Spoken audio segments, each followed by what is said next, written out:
ভালো করে গুনে গেঁথে নিন আপনার টাকা। বিল্লা যেই শুনেছে এই ঝানু গোয়েন্দা গুলটে আপনার এই কেসটা নিয়েছে, অমনিও ভয় খেয়ে সুরসুর করে ব্যাগটা ফেরত দিয়ে দিয়েছে। 10,000 টাকাই আছে কিন্তু ভেতরে। টাকা মানে কথা, এই ব্যাগের ভেতর টাকা আসবে কোথা থেকে? মানে কথা, তোরা কি আমাকে এত কাঁচা খেলোয়াড় মনে করিস? বাড়িতে আমি এতগুলো টাকা এনে রেখে দেবো?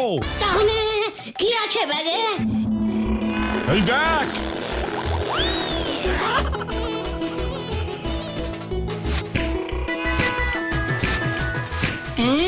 কাগজ।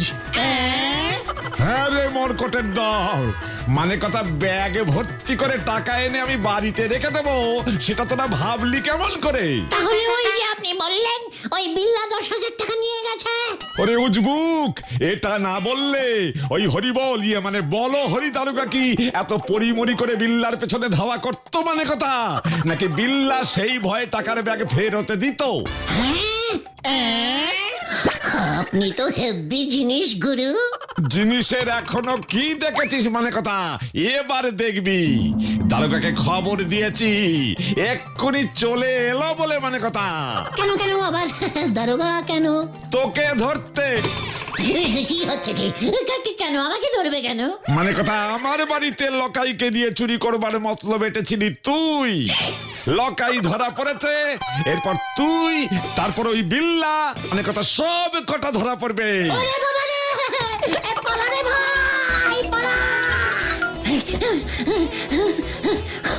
ওরে বাবা, ওরে বাবা রে। গুলটে বাবা, তুমি কি এভাবেই গাছের উপর উঠে বসে থাকবে?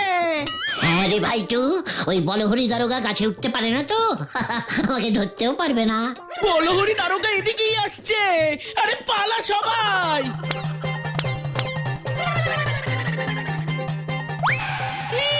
কি কাণ্ড!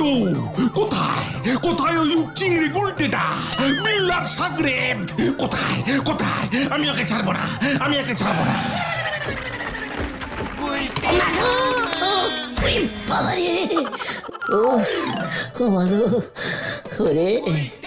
আমি আর গোয়েন্দাগিরি করবো না রে ভাই চুগন।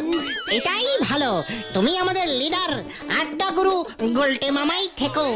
বল সবাই, বল জয় গোলটে মামার জয়।